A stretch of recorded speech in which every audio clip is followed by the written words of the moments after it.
newest, cheapest, and fastest delivery na express service. Introducing Moto Express PH. You can now leave your shopping and delivery needs with us without much exposure and interaction to people outside. Mapa-grocery items, medicines, foods, and other essentials and halal-certified products, kami na ang mamimili at maghahatid sa'yo. Sinisigurado na ligtas, in good and quality condition ang mga pabili o orders sa delivery service na iyong i-avail.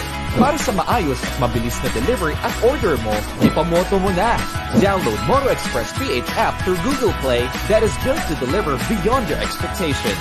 Tara na dito sa Moto Express. Dahil moto mo to.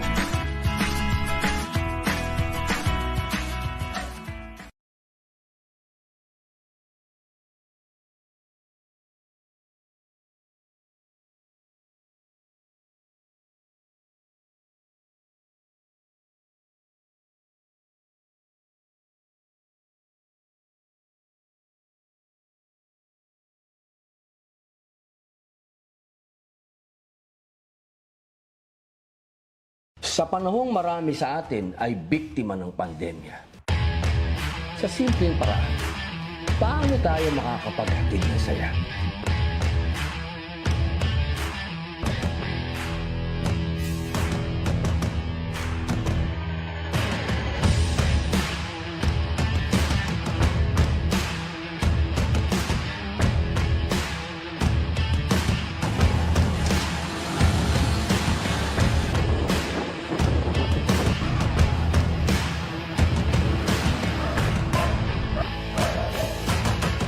Ako po.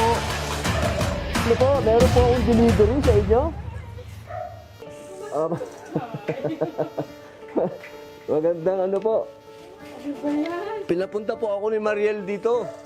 Kayo po ba si Chape? Opo, meron pong pinadala si Mariel na order po ninyo. Ito po yung order nyo. Tapos, ito po yung regalo po niya sa inyo. Ay, thank you. Thank you. Opo, pwede pong papirmahan po lang po dito. Pwede. Opo. Ito ang mga Opo, maraming salamat daw po sa lagi niyong pag-order sa Pwede amin. kayo na lang pumirma, parang autograph. Maraming salamat. Ay, sabi ko na ba? Opo, lagi po kayong umu-order daw po sa kanya. Actually, nag-start lang ako ng Father's Day and then nagustuhan ng mga anak ko. Opo. Sa sinundan ko. Pero sa this time, syempre ang paborito ni Robin ang salpikaw at kapa ni Lord. Opo, dito lang po, pakipirmahan lang po dito. Opo. Dito lang po. Opo, opo. Yan, opo. Picture. Opo, picture po tayo. Ako din po, magpipicture din po ako para proof ng ng delivery po. Tataas ko lang po ito. Opo. Ako na po ma'am, para hindi po kayo mabigatan. Yan po.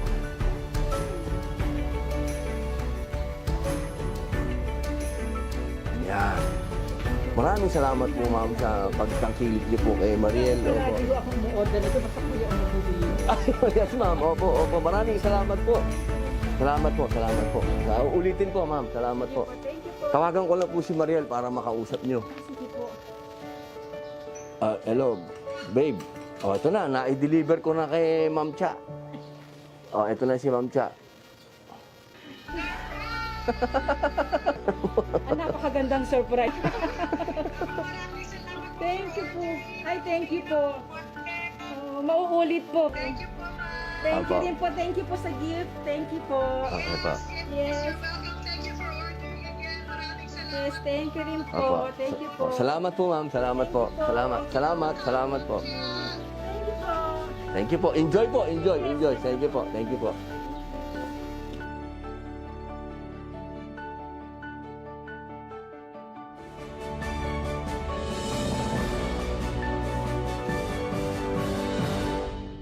Sa pamamagitan ng dekalidad na serbisyo, hangad ng Moto Express na makapaghatid ng ngiti sa bawat Pilipino.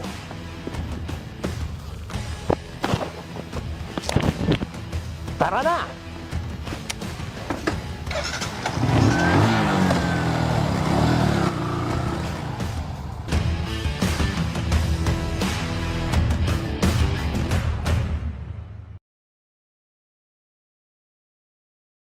Are you craving for some milk tea and donuts but you're watching your diet? Good news! You can now enjoy a healthier and superbly delicious keto milk tea and donuts here at Winkle Milk Tea and Winkle Donut.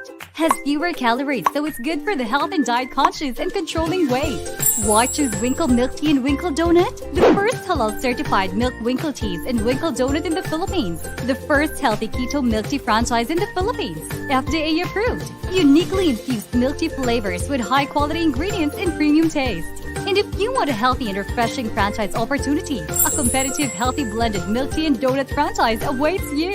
We have business opportunity options you can choose from. Online seller, micro franchise, unit franchise, master franchise, international franchise. Order via our Facebook page, Winkle Tea and Winkle Donut, or contact 0995-551-4380 to experience this happiness in a box with your favorite Winkle Milk Tea and Winkle Donut.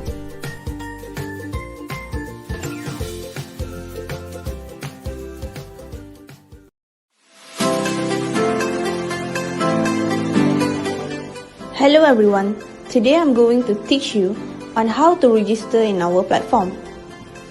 Firstly, you need to click www.ejasmine.com. This is how our platform interface looks like once you click www.ejasmine.com. As you can see, on the top right corner, click the login or register button. You will see two options, which is login button and register button. If you already have an account, just simply fill in your details. But if you does not have an account, click the register button and fill in your details requirement.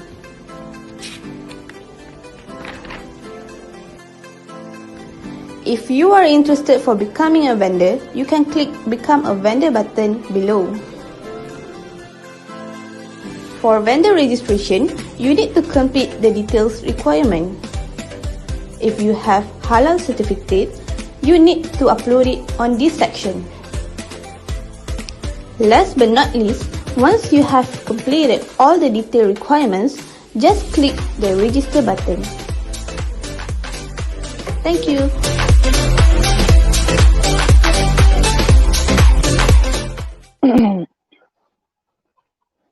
Bismillahirrahmanirrahim. I begin in the name of Allah subhanahu wa ta'ala, the entirely merciful, the specially merciful. Assalamualaikum warahmatullahi wabarakatuh po sa mga kapatid ko na mga Muslims, and good afternoon sa ating mga kababayan. I am Elenida Diez, this host for Cebu program of GPTV 168. Alhamdulillah, we are on this second episode, and of which we give you a glimpse of what's inside Cebu, the people, the places, the culture, the food, events, and others. Since Cebu is known to be the tourist destination, of course, it attracts foreign and local visitors. Else, Cebu is known to be an economic hub. We cannot deny that it can be a haven for perpetrators or criminals lurking behind and waiting for its prey. To give us a clear perspective on the peace and order in Cebu, I am honored to be joined in by Police Lieutenant Susimo C. Ravanes Jr., the team leader of this anti-kidnapping group, Region 7, and Police Corporal Rosel Garciano, PCR, non-commissioned officer, to discuss more on these particular issues. One, for example, how does the anti-kidnapping group neutralize and eradicate kidnapping menace in our country, particularly in the Central Visayas region? Secondly, in the absence of kidnapping case, what does a KG is doing? And thirdly, how does AKG reach out to the community for precautionary measures? Help me welcome Police Lieutenant Susimo C. Ravanes Jr. and Police Corporal Russell Garciano of Anti-Kidnapping Group Region 7. Good afternoon, Sir Ravanes. Welcome to our program. Yes, Ma'am Ellen. Thank you. Good afternoon to you. Good afternoon to all our followers on your program here in BBN or Bounce Back Network and your affiliate channels worldwide. Thank you very much Thank for you. inviting us here with me, my PCR Police Community Relation Officer, Ma'am Rosel, also from Sibunga, Cebu. Yes. Thank you, ma'am, for being here. I hope we can impart uh, even kahit konti lang no to your viewers, especially for those planning to visit Cebu. Thank you for that, officer. Let us welcome Ma'am Rosel, Police Corporal Rosel Garciano. Welcome to our program, Ma'am Rosel. Hello, ma'am. Good afternoon. Wala kayo saan. Hello, ma'am. Wala kayo saan. Hello, good afternoon. Welcome to our program, Madam Officer. Hello, ma'am. Good afternoon po. Hello, good afternoon. Thank you for joining us. Alhamdulillah.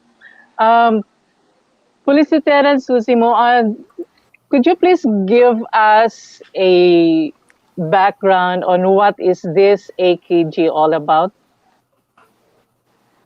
and what laws Yes, ma'am. pertains to this? Yes, ma'am.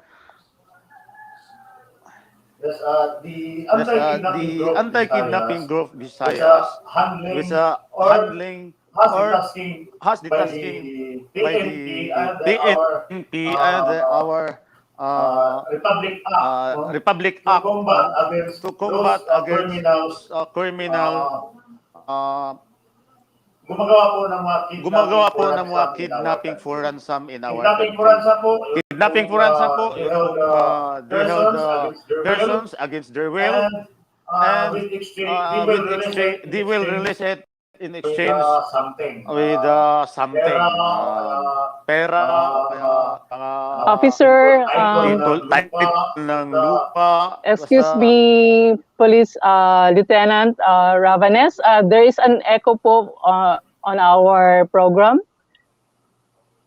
Nag-echo po. Nag-echo daw, sir.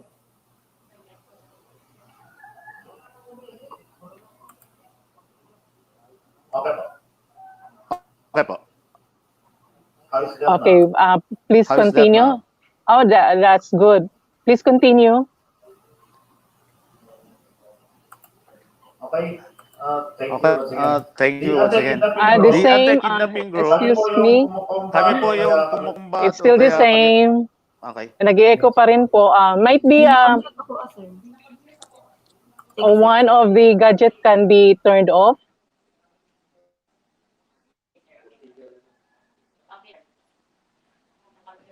Ma'am Rosel? Okay. Is that Ma'am Ellen? Okay, let's try. Back to you, please. Hi, Ma'am. Yes, Ma'am. Yes, Ma'am Ellen. Okay, that's good. Thank you. Yes, Ma'am Ellen. Hello. Okay po. Thank you po. Thank you, Ma'am. Yes, the anti-kidnapping group here in Visayas, no? We are tasked. Our main mandate is to combat against the kidnapping menace in the country, meaning those unscrupulous persons involved in kidnapping ransom. Kidnapping for ransom, for information, that is meaning of taking somebody against her will or his will and shall be released only in for money or in any form in exchange for his or her liberty. That is kidnapping for ransom, ma'am. That is our main mandate here in our country as anti-kidnapping group. Thank you. Thank you, Police Lieutenant. And Yes, ma'am. oh, yes, Yes, ma'am. please continue, Addition, please. excuse me. Yes. Yes po. Our area of is our area of responsibility, Region 6, 7, and 8, meaning from Samar to Boracay. That is our coverage, meaning Visayas, whole Visayas po. Thank you. Thank you. Any what are these what are these qualifying circumstances for kidnapping po, Police Lieutenant? Paano po natin ma-identify that kidnapping is already being perpetrated by these criminals?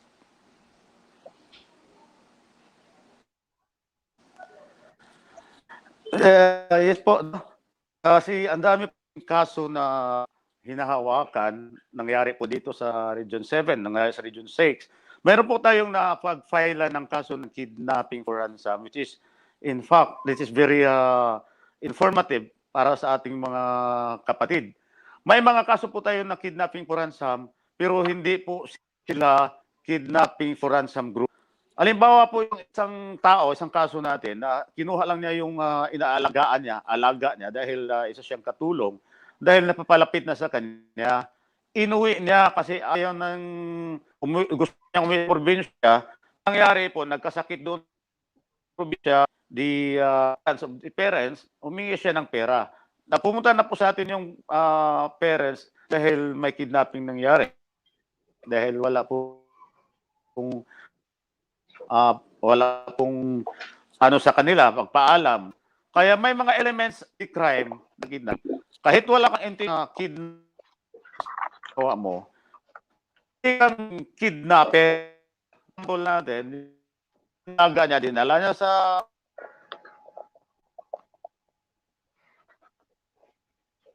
Please stand by lang po, our dear viewers. Inshallah, we're trying to connect with Police Lieutenant Ravanes.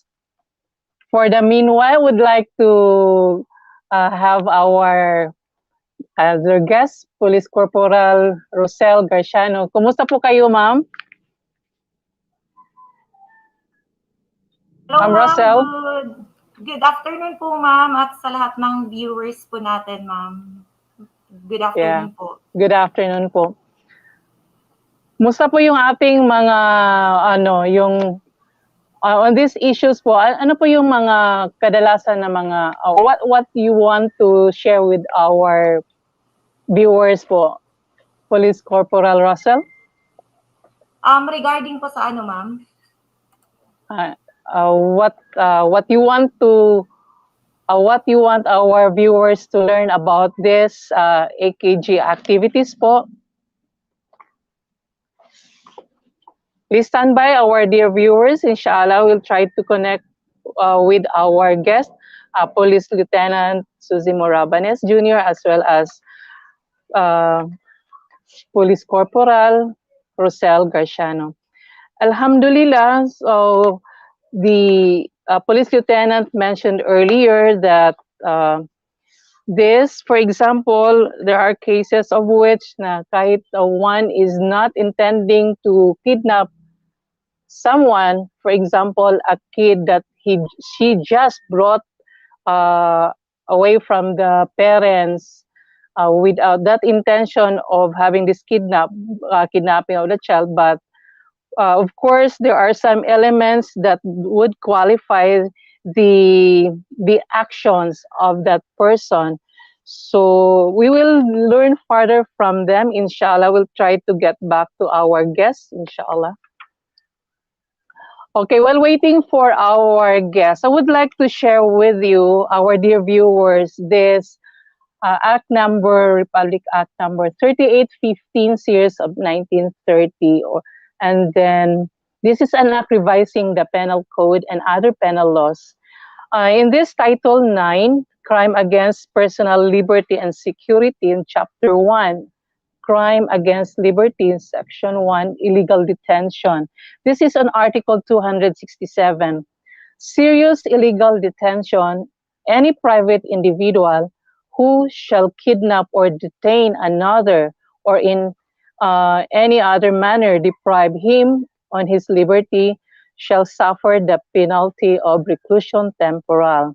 In paragraph 1, if the locking up or detention shall have lasted more than 20 days, and then paragraph 2, if it shall have committed simulating public authority. Paragraph 3, if any serious physical injury shall have been inflicted upon the person locked up or detained, or if threats to kill him shall have been made.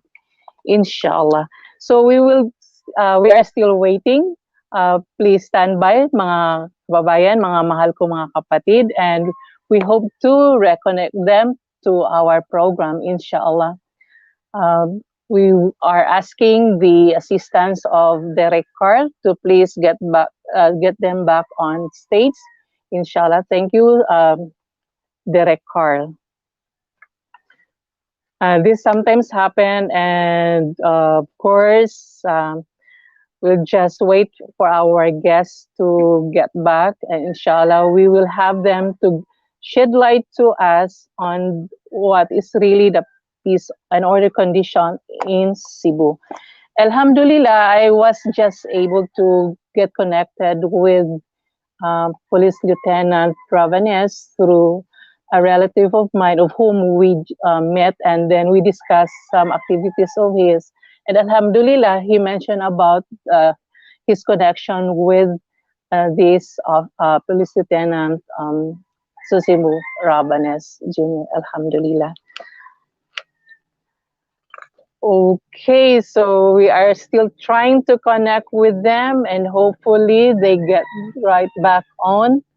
And it's good that we really hear directly from them on what is this all about and how our anti-kidnapping group tried to neutralize and eradicate kidnapping menace in our country.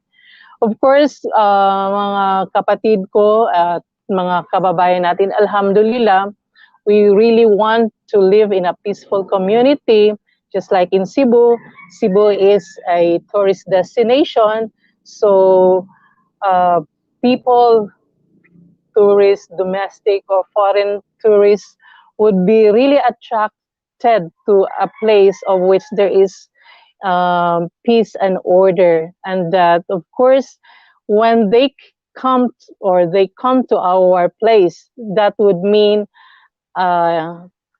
increase in our economic aspect in our province, inshallah, alhamdulillah. And we try to give at least a perspective on this, how our government agency as well as our officers are trying to protect everyone, not only those tourists, the foreigners or the local tourists, but as well as those residents in Cebu province. Alhamdulillah, our place is really with a lot of economic activity, aside from the tourist attractions that we have in Cebu. And of course, alhamdulillah, as what I have known of, there is really a greater percentage of a safer environment for our foreign or local tourists in our Cebu province, alhamdulillah. But of course, only our officers, for example, from the anti-kidnapping group, they can shed light on us. How are we really facing this condition?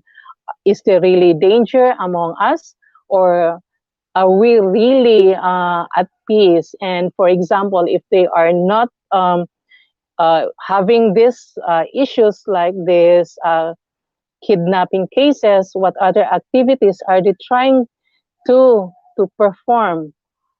Or else, what are their activities for us local residents to keep us alert in times of cases like this, and what must be done, inshallah. Derek Carl, would you please message our guests and try to instruct them on what they are supposed to do? Maybe they are at backstage, but I can't see it. Derek Carl, would you please help Derek Carl, inshallah? Okay, so I will just try to read to you some of these articles on the Act number 3815, series of 1930. On Article 268, slight illegal detention. The penalty of prison mayor shall be imposed upon any private individual who shall commit the crimes described in the next preceding articles without the attendance of any of the circumstances enumerated therein. And the same penalty shall be incurred by anyone who shall furnish the place for the perpetration of the crime. If the offender shall voluntarily release the person so locked up or detained within 3 days from the commencement of the detention without having attained the purpose intended and before the institution of criminal proceeding against him, the penalty shall be prison correctional in its minimum and medium periods and a fine not exceeding 500 pesos.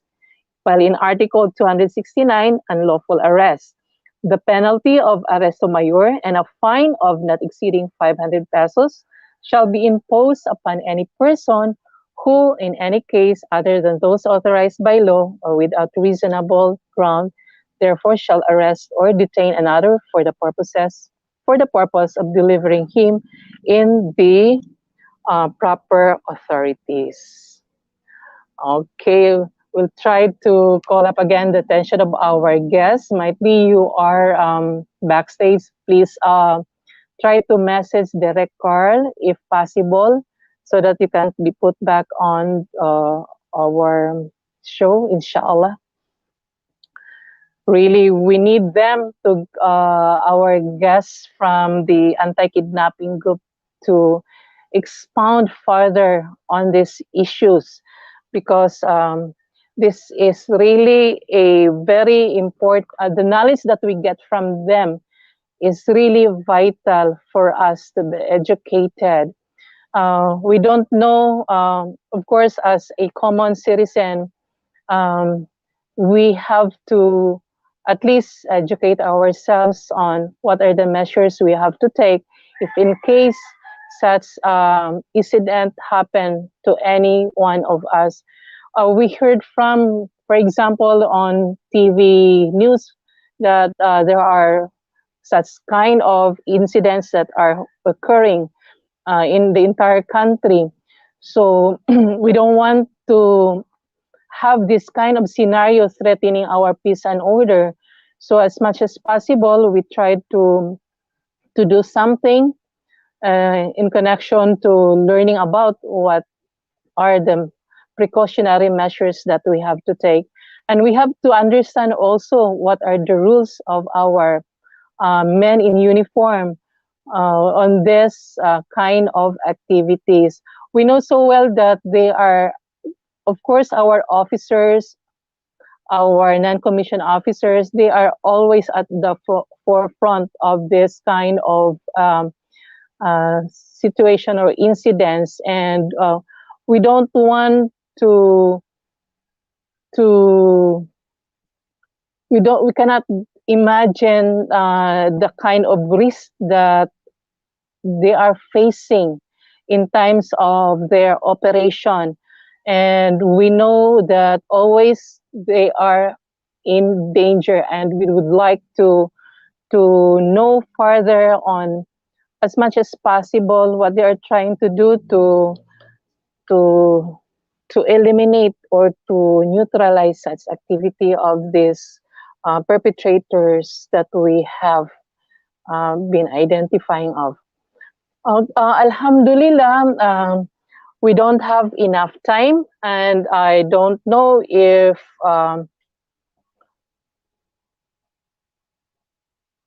they are on backstage or whatever, but since our time is nearing to an end, I would just like to express my gratitude to our guest, Police Lieutenants. Yes, welcome back, Police Officer, Police Lieutenant Sosimon. Thank you. Welcome back to our program. We're very sorry, ma'am. Very sorry, ma'am. We're Our very sorry, ma'am. Very sorry, ma'am. internet connection Our is internet connection is disinterrupting. interrupting us. Anyway, That is thank you very much. We are understandable. very honored for having here, for having here in your program. I hope pwede kaming imbitahan some other time. Yes, that has, yeah, really, I am thinking on that since we have some technical difficulties along the way. So, for the meantime, Police Lieutenant Ravanes, okay, I will just give message to our viewers since we are about to end with our program, as well as Police Corporal Rosel. So, any message to our Yes. viewers?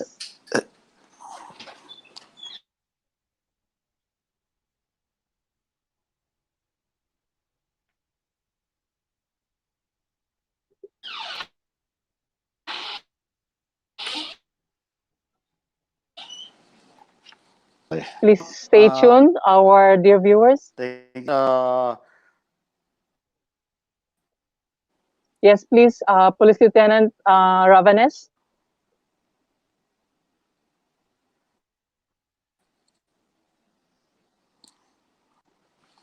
Unfortunately, we cannot hear yes, thank you you. very much.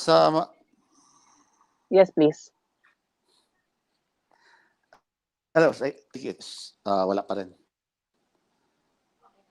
Okay, Thank you audio very much, is ma'am. coming in. Maybe, okay?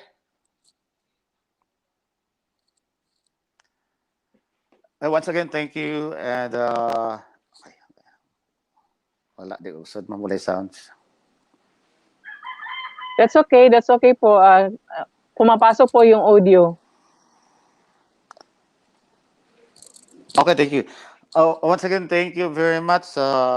Sa ngalan po ng aming director, si Brigadier General Rodolfo Dimas, Police General Victor Loan, yan pong Chief Visayas Field Office. Kami po, andito yung EKG, yung kapulisan po ninyo. Handa po kaming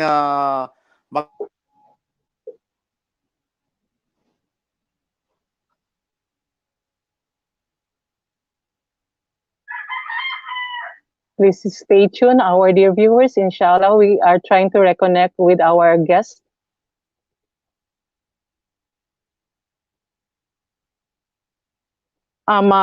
Police Corporal Russell, can you hear me? Yes, ma'am. Good afternoon po, ma'am. Sorry Any po, final ma'am, kasi po yung internet po namin, nagloloko po. That is understandable. Something that happens, Police Corporal Garciano.